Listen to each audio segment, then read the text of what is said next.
Welcome to this tutorial on processing bank payments in Sage Accounting.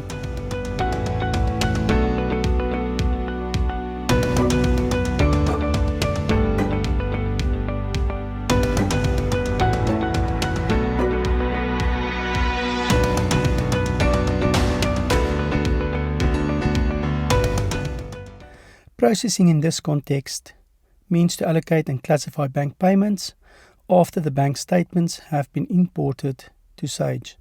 The video follows on from the previous video dealing with customer receipts. This video on bank payments completes both sides of a business's bank account entries. Knowing and seeing how to apply the features that I'm going to show you, you will be left in a position where you have a clear, complete picture of how to deal with all your bank statement transactions that have been imported to Sage Accounting. My objective with this video is to empower my audience and to show you all the features of Sage Accounting applicable to bank payments so that you can utilize the software to its fullest potential in your environment. It is important to know that Sage is built to address the needs of business owners. You don't need to be an accounting expert or a bookkeeper to use Sage. Sage provides you with the tools to confidently manage your business on a live accounting system. Then you can simply invite your accountants to Sage from where they can calculate and file your taxes. If you are not a Sage Accounting subscriber, you can still follow along with me and witness the features and effects of Sage Accounting that excites me. Why do I get excited? Because Sage can reduce admin tasks to a bare minimum and enable you to go paperless. I am leaving a link to the 30-day free trial of Sage Accounting in the description below the video.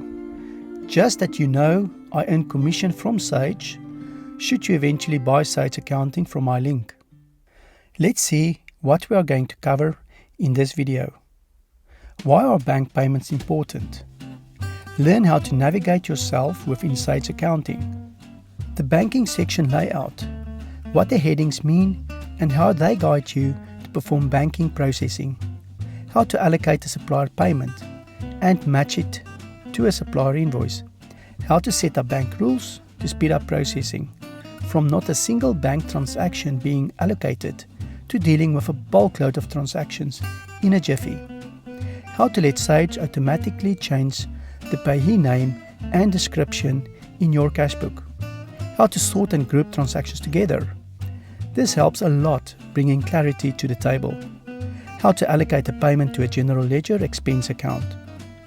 How to open an additional account directly from the banking screen. How to allocate a payment to a shareholder's loan and to a finance lease or HP account.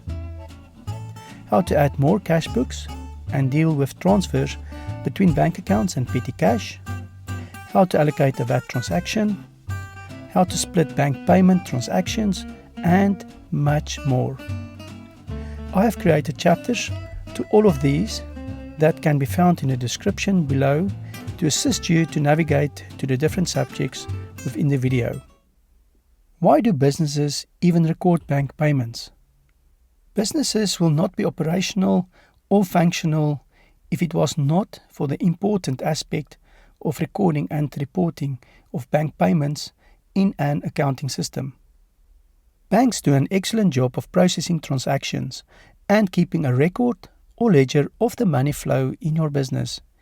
In my previous videos, we have learned how to transfer the data of bank transactions to our business's accounting system without having to manually capture details or entering transactions in a book system. The next step for us is to identify these transactions and to appropriately deal with them. There are numerous types of bank payments in a business. We classify and allocate the payments to its category depending on what was paid from the bank. Enough of the accounting jargon.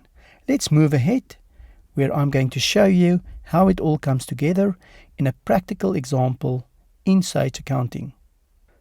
I am logged in at the Workspace webpage within my demo company in the Sage Cloud Accounting web browser. Let's navigate to the banking page. We can do this by clicking on the banking widget, which takes us directly to the banking screen.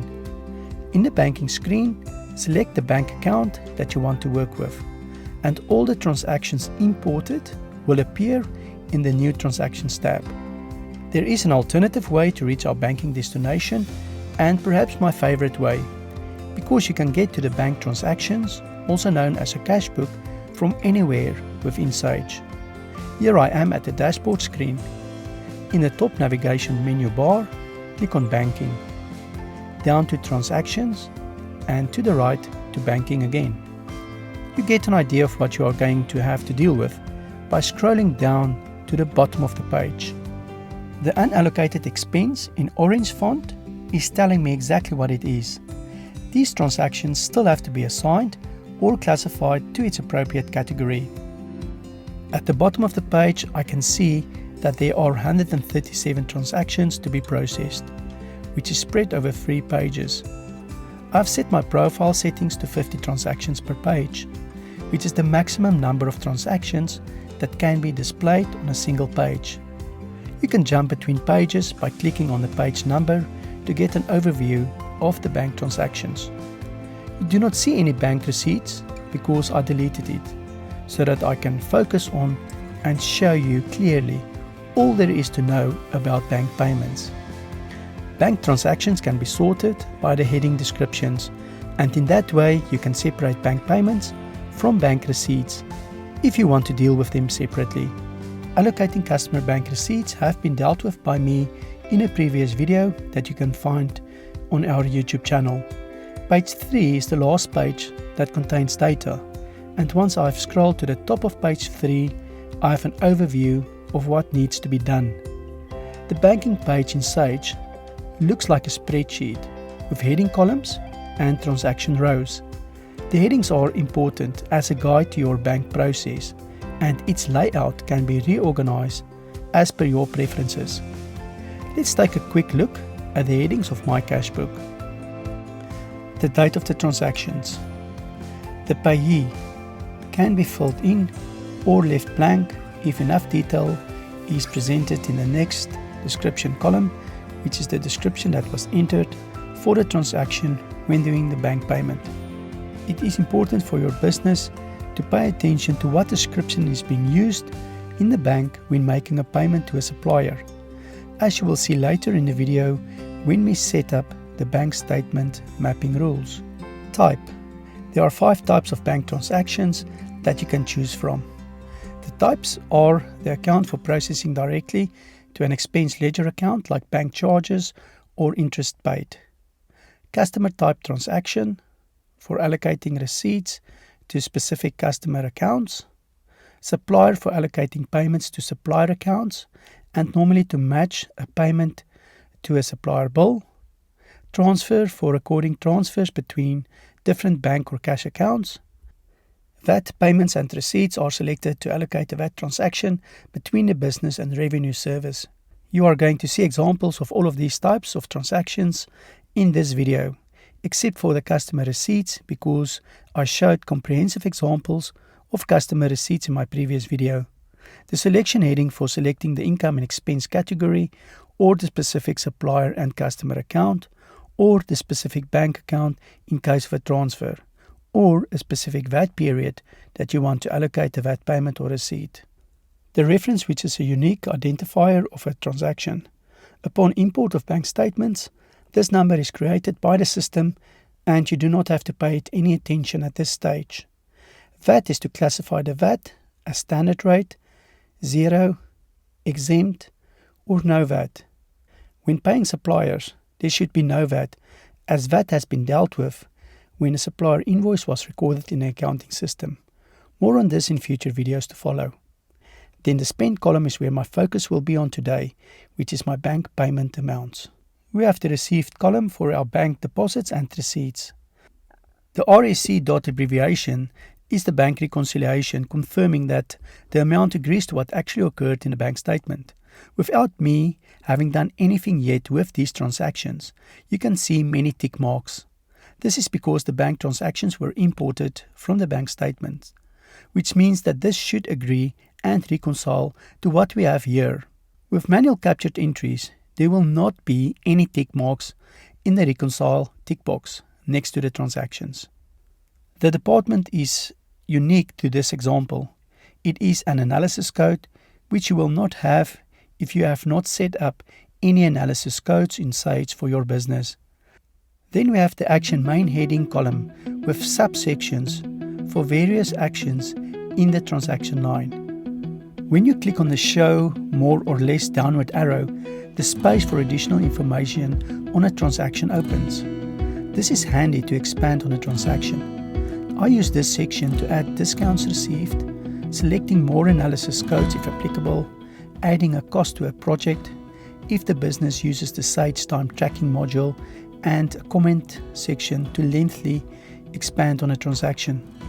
To hide the detail or reveal the additional information, you just click on the show more or less downward arrow. The create rule icon with the 3 dots is to set up a bank statement mapping rule as identifier of the transaction for automatic allocations in future, helping you to be more productive and spend less time on allocating bank transactions. To split a transaction that needs to be divided into different parts, you will definitely encounter instances where you will have to apply the split function, which can be activated by clicking on the left and right pointing arrow. Next to the split function, you get the paperclip icon, where you can add an attachment to a transaction. The arrow icon that splits upwards and downwards is there to allocate a payment to a specific supplier invoice or invoices. The green plus icon adds an additional line below the current one, and lastly, the red minus icon deletes a transaction line. Be careful when pressing the delete line icon, because there is no warning message before it is done. Fortunately, you don't need to know what each icon represents, because the icon's name appears when you hover over it. Let's get into the nitty-gritty and fun part of allocating these bank payments. I'm going to start at line 1 and change the type of transaction to a supplier payment. As soon as that is done, I will have to select a specific supplier account. I search for the Napoleon supplier by starting to type the supplier name, and from the abbreviation Sage, create a shortened list of suppliers to choose from. This example is easy, as the supplier name that comes up matches my bank description, which I select. There is nothing that can be done with the reference and the amount spent entries that were generated by the bank statement import, and I immediately go to the Allocate icon to see if I can match this payment to a supplier invoice. At the Allocate Invoices screen, I search for the invoice amounts to match it to the payment amount of 1,700 Rand. I find the amount in the first invoice line and click the Allocate tick box to match the payment with the invoice. This action allocates the payment to the invoice for the supplier aging and supplier statement purposes. You can see that the payment amount agrees with the allocated invoices amount and that the unallocated amount is 0. Once the payment is allocated, I can save the allocation and return back to the cashbook. The next step is to set up a rule whereby the system will automatically identify a payment and then allocate the payment to the correct supplier or expense account based on the parameters that had been set up.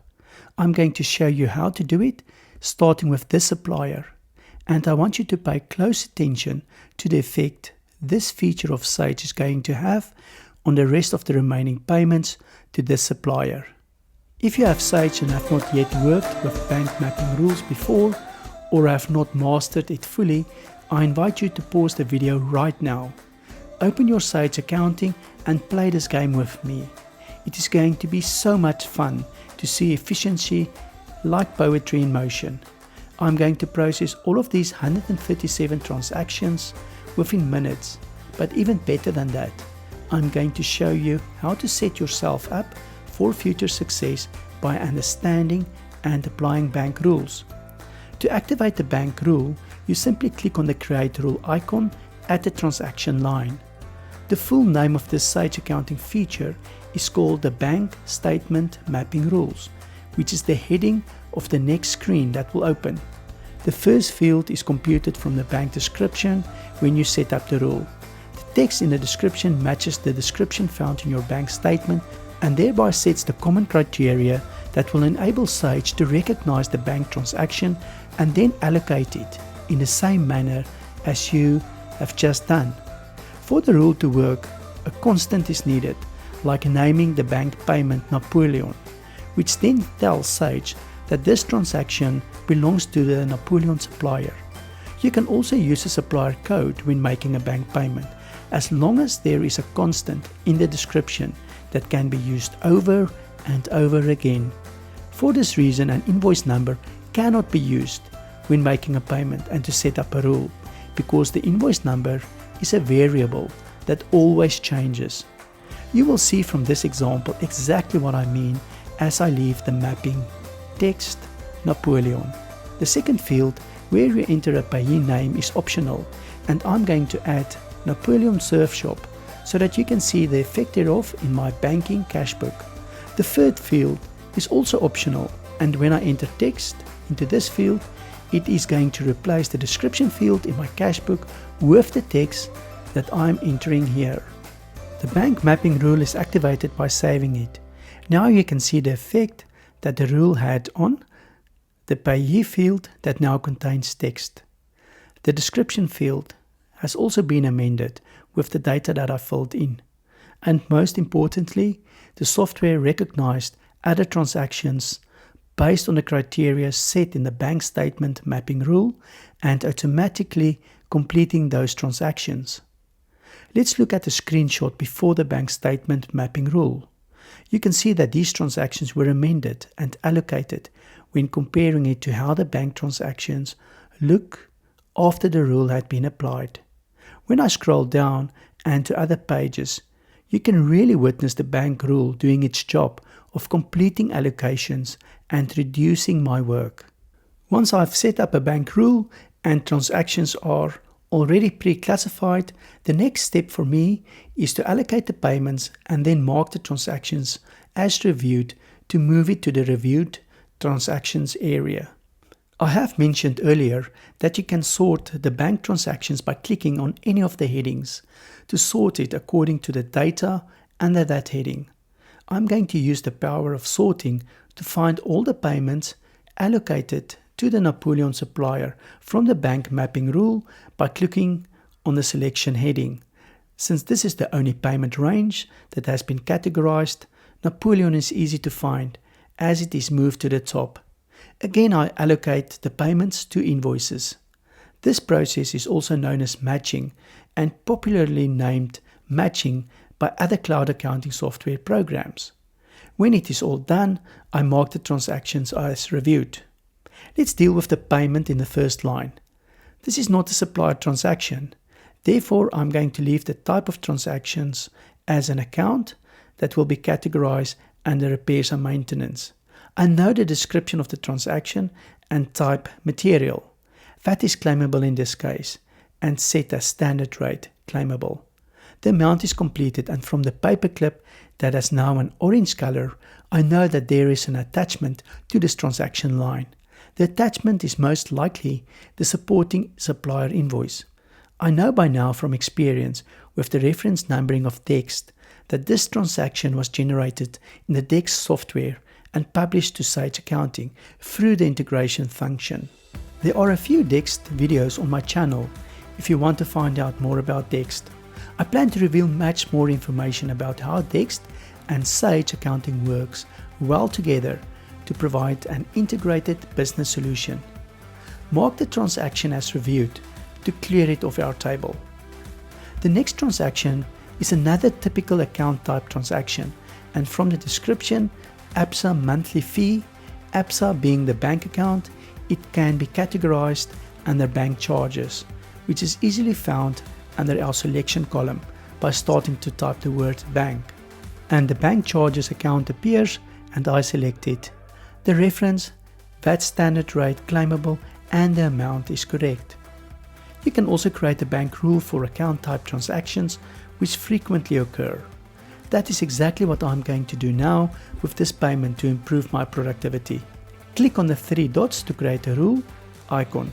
I can see that there is no text in the first field to map text to a description of the bank statement. This field must be completed to have a rule, and to solve this problem, I will go back to the banking transactions and copy the text in the description column and paste it in the first field. I normally don't add any text in the payee field, but you can do it, and to show you the full effect, I enter the bank name. The monthly fee description is sufficient, and therefore I'm not going to enter anything in the third field. Remember to save the rule. Let me give you a tip. The fastest way to deal with many transactions is to group them together. After the bank rule has been completed, I can click on the selection column heading twice to bring the bank charges right to the top. Now you can clearly see what effect the bank rule had on my bank charges transactions. Those transactions that match the bank text rule are automatically completed and will be completed also with my next bank statement import. As long as I'm consistent with the reference that I fill in when making a bank payment, the bank statement mapping rule will do all the hard work for me, and will do so for you as well when you apply it. I want to draw your attention to the payee fields that were auto-filled by the bank rule. Select the transactions from the tick box under the actions column to get rid of them and move them to the reviewed section.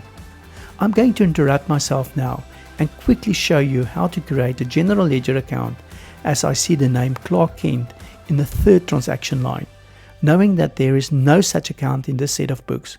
To do this, go to Accounts in the top navigation bar, down to Lists, and then to Lists of Accounts. Your list of accounts will open.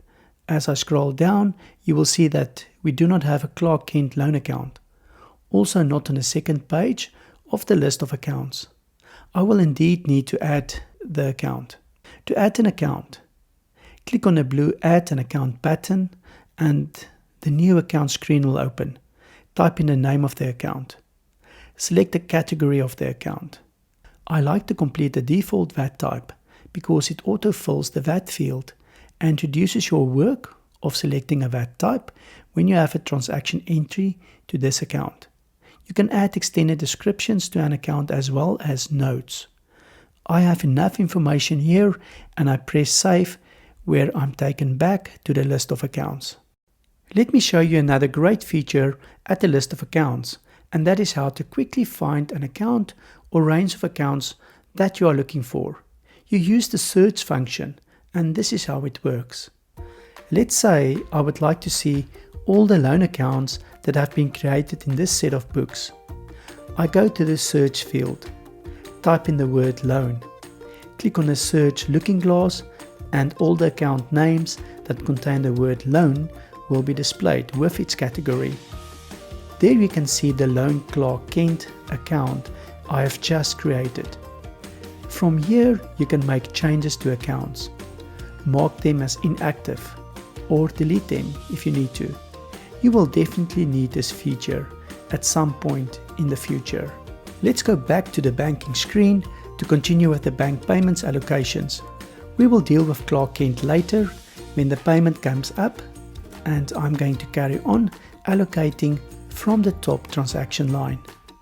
I am going to show you an example of a finance lease repayment, or another name for it is an installment sale or hire purchase. In the description is Standard Vehicle Finance, followed by a series of numbers, which is the account number with Standard Bank. The type is an account transaction.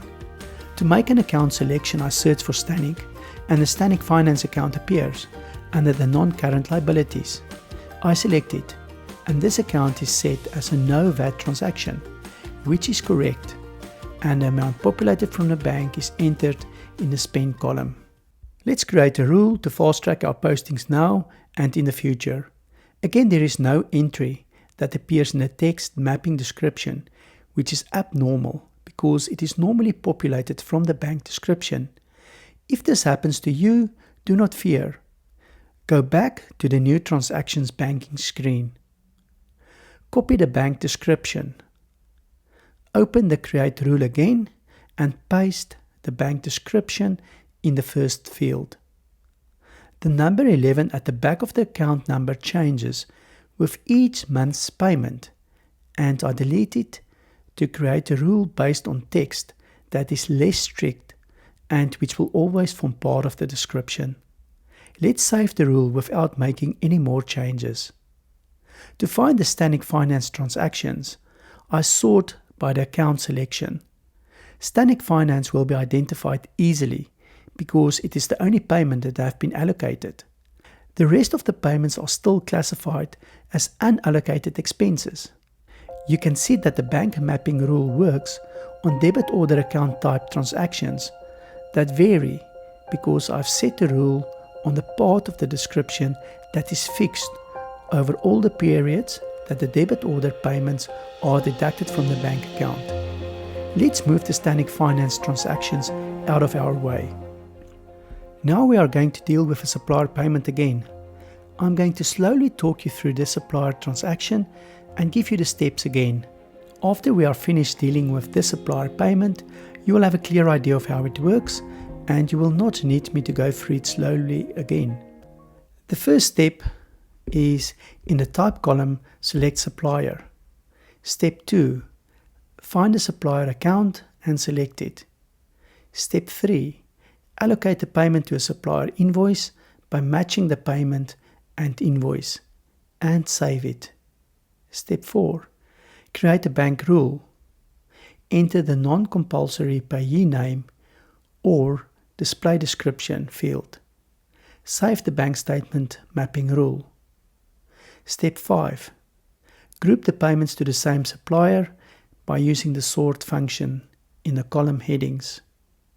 Step 6, move the supplier transactions that you are just finished with to the review transactions section.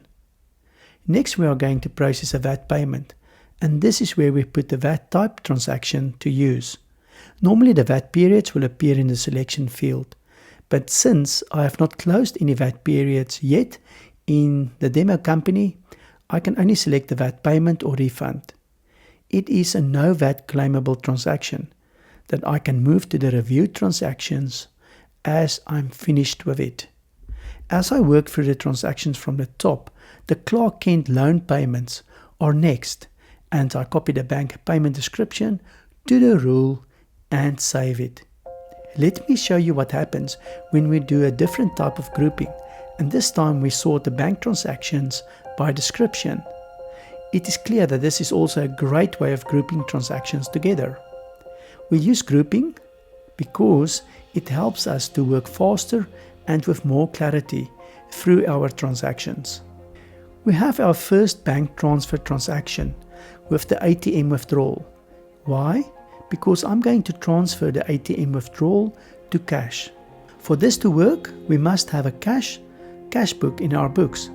The transfer from the bank will reduce our bank balance and increase the cash balance from where payments can be allocated against. In the selection field, there is no cash account. I'm going to show you how to add a cash bank account, and for that I'm going to reinstate the transaction as it was before I fiddled with it.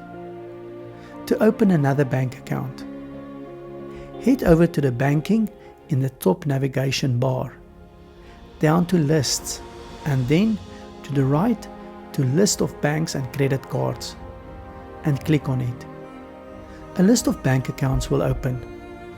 Click on the button Add a bank or credit card. Fill in the details. I'm naming it Petty Cash as an example. Press Save. Go to the banking transactions to finish up this withdrawal to Petty Cash, which is now a transfer type transaction. And you can see that Petty Cash now appears in the bank selections list. As with other types of bank transactions, you can create a rule on a bank transfer. The bank rule works like a bomb with bank transfers, as you can use the account number as a bank reference in your description for the transferring funds account. The ATM withdrawal description also works really well. Let's move all the allocated transactions on this page to reviewed transactions. I'm now left with a large number of creditors' payments that I'm going to allocate and clear quickly by using the steps I've explained earlier. I will speed up the recording when I deal with supplier payments, because you have seen it all, until we encounter a different transaction or something weird.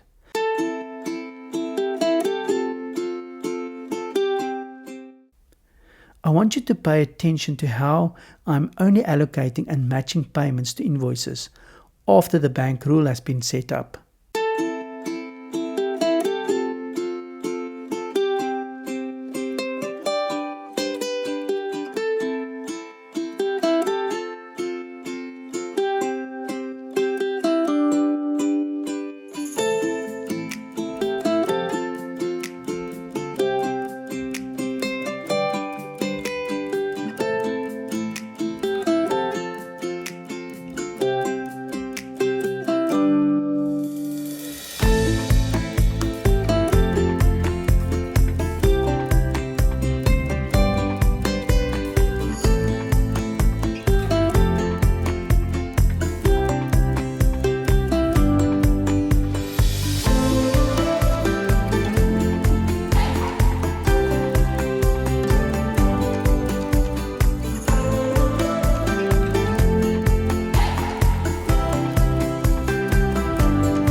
I would like to point out the fact that it is possible to move all the transactions under the New Transactions bar to the Reviewed Transactions, which means you have completed reviewing them.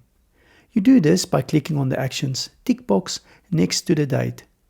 This selects all your transactions, and Sage notifies me that 100 transactions are selected, on which I can perform an action on, like mark as reviewed, delete, perform a batch edit on, and export the selected transactions. I have not allocated all the transactions yet, and therefore I'm going to undo my selection and rather select the transactions one by one. This can be time consuming to do, especially if you have many transactions, and definitely something Sage can improve on.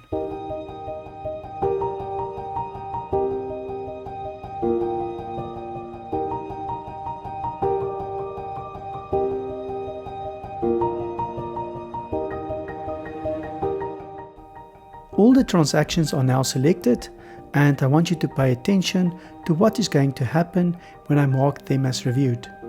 Previously there were 2 pages of transactions. Now there are only 1, because the unallocated transactions have been brought forward from the second page to the first page. Let's have a quick look at our reviewed and completed bank payments in the reviewed section. In the reviewed section, you can also group transactions together with the sort function, and this is very handy in situations where you need to correct or move a range of transactions. In Sage, a group of transactions that you select is called a batch. To go to the incomplete bank transactions, click on the New Transactions button again, where I'm going to carry on with the allocation process.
Left with only 2 transactions after I've completed all the creditors' bank payments allocations.